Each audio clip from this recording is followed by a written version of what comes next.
नमस्कार दोस्तों, UP triple S C lectures online में आप सभी लोगों का स्वागत है। हमारी ईमेल आईडी है uptripplesclecturesonline@gmail.com। अगर आप सभी लोगों की कोई क्वेरीज है तो आप इस आईडी पे हमसे संपर्क कर सकते हैं या फिर सीधे कमेंट के माध्यम से हमसे जानकारी प्राप्त कर सकते हैं। तो आज का वीडियो बहुत ही इंपॉर्टेंट होने वाला है क्योंकि आज हम लोग बात करेंगे यूपी ट्रिपल एस सी यानी कि उत्तर प्रदेश अधीनस्थ सेवा चयन आयोग में जो पीईटी की परीक्षा होनी है उसके बारे में। आज ही जो है इसका नोटिस आई हुई है, यानी कि प्रारंभिक अर्हता परीक्षा। तो इसमें हम लोग जानेंगे, पूरी जानकारी मैं आपको दूंगा और आपको सिलेबस के बारे में हर चीज बताऊंगा कि कितने कितने प्रश्न पूछे जाने, कैसे पूछे जाने हैं। तो देख लेते हैं आज की नोटिस। ये नोटिस दी गई हुई है, आज की डेट पड़ी हुई है 20 फरवरी 2021। आज ही की डेट में ये नोटिस अपलोड की गई है और इसमें साफ साफ बताया गया है कि प्रारंभिक अर्हता परीक्षा के कार्यक्रम एवं पाठ्यक्रम के बारे में पूरी सूचना इसमें दी गई है। तो आप सभी लोगों को पता है कि यूपी ट्रिपल एस सी जो है समूह ग के पदों की भर्ती कराता है और ये पोस्टें काफी अच्छी होती हैं।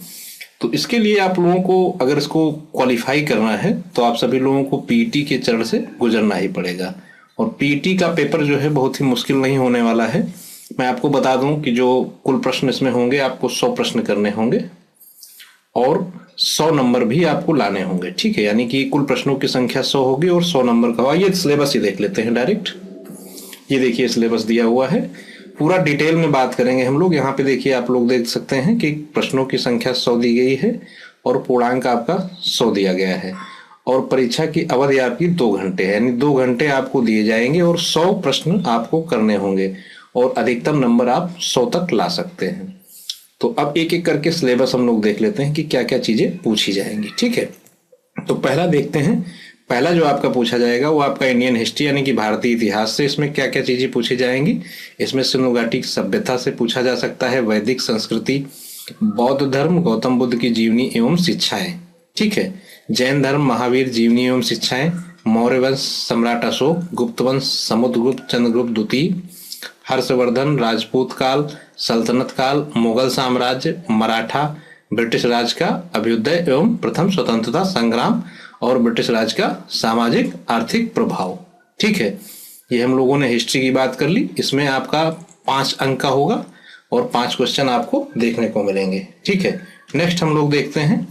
नेक्स्ट आपका भारतीय राष्ट्रीय आंदोलन है, बहुत ही इंपॉर्टेंट टॉपिक है। इसमें आपको जो है स्वाधीनता आंदोलन के प्रारंभिक वर्ष, स्वदेशी तथा सविनय अवज्ञा आंदोलन, महात्मा गांधी तथा अन्य नेताओं की भूमिका, क्रांतिकारी आंदोलन तथा उग्र राष्ट्रवाद का उदय, विधायी संशोधन तथा ब्रिटिश इंडिया एक्ट 1935, भारत छोड़ो आंदोलन, आजाद हिंद फौज तथा नेताजी सुभाष चंद्र बोस के बारे में पूछा जाएगा। 5 अंकों का होगा। नेक्स्ट आपका ज्योग्राफी है, भूगोल। इसमें आपका भारत एवं विश्व के भौतिक भूगोल से पूछे जाएंगे प्रश्न, जिनमें आपका नदियां तथा नदियों की घाटी, भूजल संसाधन, पर्वत पहाड़ियां तथा हिमनद, मरुस्थल और शुष्क क्षेत्र, वन हो गए, खनिज संसाधन विशेषकर भारत के उपलक्ष्य में, और भारत एवं विश्व का राजनीतिक भूगोल। इसमें आपका जलवायु तथा मौसम, टाइम जोन, जनसांख्यिकी, परिवर्तन तथा प्रवास। 5 अंकों का ये भी होगा आपका। ठीक है, नेक्स्ट हम लोग देख लेते हैं। नेक्स्ट आपका जो है इंडियन इकोनॉमी है, यानी कि भारतीय अर्थव्यवस्था, बहुत ही इंपॉर्टेंट है। तो भारतीय अर्थव्यवस्था 1947 से 1991 तक से पूछे जाएंगे। आपका जैसा योजना आयोग है, पंचवर्षीय योजनाएं हैं। मिश्रित अर्थव्यवस्था का विकास, निजी एवं सार्वजनिक क्षेत्र में, हरित क्रांति, दुग्ध विकास एवं ऑपरेशन फ्लड, बैंकों का राष्ट्रीयकरण तथा सुधार, वर्ष 1991 में आर्थिक सुधार तथा उसके बाद की अर्थव्यवस्था, वर्ष 2014 के पश्चात आर्थिक सुधार, कृषि सुधार हो गया, ढांचागत सुधार हो गया, श्रम सुधार हो गया, आर्थिक सुधार हो गया और जीएसटी पे थोड़ा सा ज्यादा ध्यान दे लीजिएगा क्योंकि जीएसटी जो है आपका काफी इंपॉर्टेंट है। नेक्स्ट हम लोग देख लेते हैं। 5 अंकों का होगा ये भी आपका भारतीय भारतीय अर्थव्यवस्था। ठीक है, अब हम लोग भारतीय संविधान एवं लोक प्रशासन की बात करेंगे। ठीक है, इसमें आपके भारतीय संविधान से प्रश्न पूछे जाएंगे, जैसे भारतीय संविधान की मुख्य विशेषताएं, राज्य के नीति निर्देशक सिद्धांत और आपके मौलिक अधिकार एवं कर्तव्य, संसदीय प्रणाली, संघीय प्रणाली, संघ एवं केंद्रशासित प्रदेश, केंद्र राज्य संबंध, न्यायिक ढांचा, सर्वोच्च न्यायालय, उच्च न्यायालय, जिला प्रशासन, स्थानीय निकाय तथा पंचायती राज संस्थाएं। ये भी आपका 5 नंबर का होगा। ठीक है, नेक्स्ट आपका जो है जनरल साइंस है, सामान्य विज्ञान। इसमें आपका भौतिक विज्ञान, रसायन विज्ञान और जीव विज्ञान तीनों से प्रश्न पूछे जाएंगे। 5 नंबर का ये भी होगा। नेक्स्ट आपका जो है अर्थमेटिक, प्रारंभिक अंकगणित। इसमें आपका जो है 5 अंक निर्धारित किए गए हैं। इसमें पूर्ण संख्या, भिन्न तथा दशमलव, प्रतिशतता, साधारण अंक गणितीय समीकरण, वर्ग एवं वर्गमूल, घातांक एवं घात और औसत। ठीक है। नेक्स्ट देखते हैं सामान्य हिंदी। ठीक है, जनरल हिंदी। इसमें भी 5 प्रश्न अलॉटेड किए गए हैं। इसमें आपका जो है संधि, विलोम शब्द, पर्यायवाची वाक्यांशों के लिए एक शब्द, लिंग, समझौत, भिन्नार्थक शब्द, मुहावरे, लोकोक्तियां, सामान्य अशुद्धियां, लेखक एवं रचनाएं, गद्य एवं पद्य से संबंधित। इस बार अंग्रेजी भी जोड़ लिया गया है। ठीक है, यानी कि सामान्य अंग्रेजी, जनरल इंग्लिश 5 नंबर का पूछा जाएगा। इसमें आपका अंग्रेजी व्याकरण और अपठित गद्यांश पर आधारित प्रश्न पूछे जाएंगे। ठीक है। नेक्स्ट हम लोग देखते हैं, इसमें दिया हुआ है रीजनिंग। ठीक है, तर्क शक्ति, तर्क एवं तर्क शक्ति, logical reasoning and logic and reasoning. ठीक है, तो इसमें आपका वृहद एवं लघु, क्रम एवं रैंकिंग, संबंध, समूह से भिन्न को अलग करना, कैलेंडर एवं घड़ी, कारण और प्रभाव, कोडिंग डिकोडिंग, संख्या तथा अक्षर की, और निम्नानुगत तर्क, कथन, विश्लेषण एवं निर्णय, जिसको डिसीजन मेकिंग बोलते हैं। 5 अंकों का निर्धारित किया गया है इसको भी। नेक्स्ट आपका जो है करंट अफेयर्स है, भारतीय एवं वैश्विक। ठीक है, 10 अंकों का ये भी जो है आपका निर्धारित किया गया है। नेक्स्ट आपका जनरल अवेयरनेस है, सामान्य जागरूकता। इसमें 10 नंबर अलॉटेड हैं आप लोगों को, और ये पूछा जाएगा इसमें भारत के पड़ोसी देश, देश, राजधानी एवं मुद्रा, भारत के राज्य तथा केंद्र शासित प्रदेश, भारतीय संसद, राजभाषा, लोकसभा और विधानसभा, विधान परिषद, राष्ट्रीय अंतर्राष्ट्रीय दिवस, विश्व संगठन एवं उनके मुख्यालय, भारतीय पर्यटन स्थल, भारत की कला एवं संस्कृति, भारत एवं विश्व के खेल, भारतीय अनुसंधान संगठन, प्रसिद्ध पुस्तकें और उनके लेखक, पुरस्कार एवं विजेता, जलवायु परिवर्तन एवं पर्यावरण। ठीक है, तो ये सारी चीजें क्लियर हो गई। नेक्स्ट आपका है अपठित गद्यांश का विवेचन एवं विश्लेषण। 2 गद्यांश दिए होंगे, प्रत्येक पर 5-5 प्रश्न निर्धारित किए जाएंगे, 10 अंकों का होगा। ठीक है, एक नई चीज जोड़ी गई है।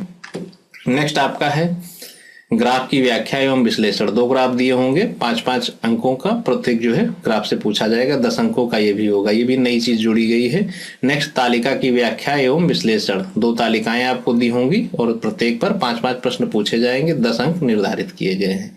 तो इतनी चीजें आप लोगों के समझ में आ गई। अब यहाँ पे दे रखा है क्रम 1 से 09 तक, यानी 1 से 9 तक अंकित शैक्षणिक विषयों से संबंधित प्रश्नों की कठिनाई यानी डिफिकल्टी लेवल जो है राष्ट्रीय शैक्षिक एवं अनुसंधान परिषद यानी कि एनसीईआरटी, ठीक है, द्वारा निर्धारित सेकेंडरी, सीनियर सेकेंडरी स्तर का होगा।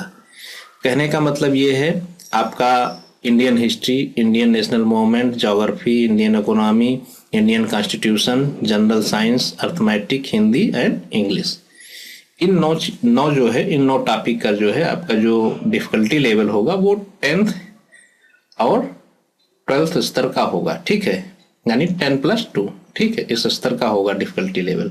तो इसमें थोड़ा सा आप लोग ध्यान रखिएगा। और नेक्स्ट आपका दिया है पॉइंट, परीक्षा का प्रकार वस्तुनिष्ठ प्रकृति का हो तथा प्रश्न पत्र बहुविकल्पी प्रश्नों पर आधारित होगा। कहने का मतलब एमसीक्यू बेस्ड होगा, यानी कि आपको एक प्रश्न के 4 ऑप्शन दिए होंगे और आपको उसको सॉल्व करना होगा। नेक्स्ट पॉइंट आपका दिया हुआ है, प्रत्येक गलत उत्तर के लिए 1/4 की कटौती की जाएगी, यानी नेगेटिव मार्किंग जो है वो 1/4 की जाएगी, जैसा कि किया ही जाता है। ठीक है, तो कुल मिला के हम लोगों ने सारी चीजें देख ली।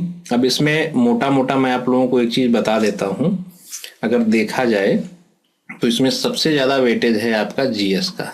ठीक है, जीएस का लगभग 50 नंबर का पेपर आना है भाई। इंडियन हिस्ट्री 5 नंबर का हो गया, ठीक है, इंडियन नेशनल मूवमेंट का हो गया 5 नंबर, ज्योग्राफी, इंडियन इकोनॉमी, ये सब मिला लेंगे तो जीएस का जो सिलेबस है वो लगभग 50 नंबर का है, यानी 50 क्वेश्चन आपको जीएस को देखने को मिलेंगे।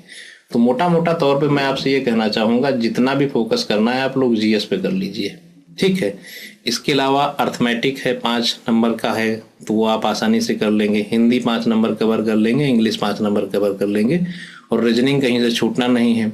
गद्यांश, ग्राफ, तालिका ये भी कवर किए जा सकते हैं आसानी से, लेकिन जीएस पे थोड़ा सा आप ध्यान दे दीजिएगा। और मैं आपको एक चीज ये बता दूं कि इस बार आयोग ने बिल्कुल आपको निश्चित तौर से बता दिया है कि किन किन टॉपिक से प्रश्न पूछे जाएंगे, तो वो टॉपिक चूज कर लीजिए। और उनको अच्छे से पढ़ डालिए, जिससे कि कोई प्रश्न छूटने ना पाए। और मैं आपको बता दूं, कंपटीशन टफ होगा, काफ़ी सारे लोग इसमें बैठेंगे, क्योंकि अब मैंडेटरी कर दिया गया है इसको, तो सभी लोग देंगे। तो अगर आप लोगों को अच्छे नंबर लाने हैं तो आज और अभी से बिल्कुल परिश्रम में लग जाइए और मेहनत से पढ़िए, और मुझसे जो हो सकेगा मैं एक एक करके टॉपिक जो है आपको क्लियर करा दूंगा। काफ़ी लोग ईमेल के माध्यम से हमसे जुड़े हुए हैं, तो समय समय पर मैं उन्हें मटेरियल प्रोवाइड करता रहता हूँ। कुछ लोगों को मिलने में थोड़ी असुविधा हो रही है, वो भी जल्दी ही मिलने लगेगा। तो नेक्स्ट वीडियो में आप सभी लोगों से मैं फिर मुलाकात करूंगा, कुछ अच्छे प्रश्नों के संग्रह के साथ में और कुछ नई जानकारी के साथ में। तो वीडियो अच्छा लगा हो तो लाइक कीजिएगा और अपने फ्रेंड्स के साथ शेयर कीजिएगा, और जो लोग नए हैं वो लोग चैनल को सब्सक्राइब करेंगे।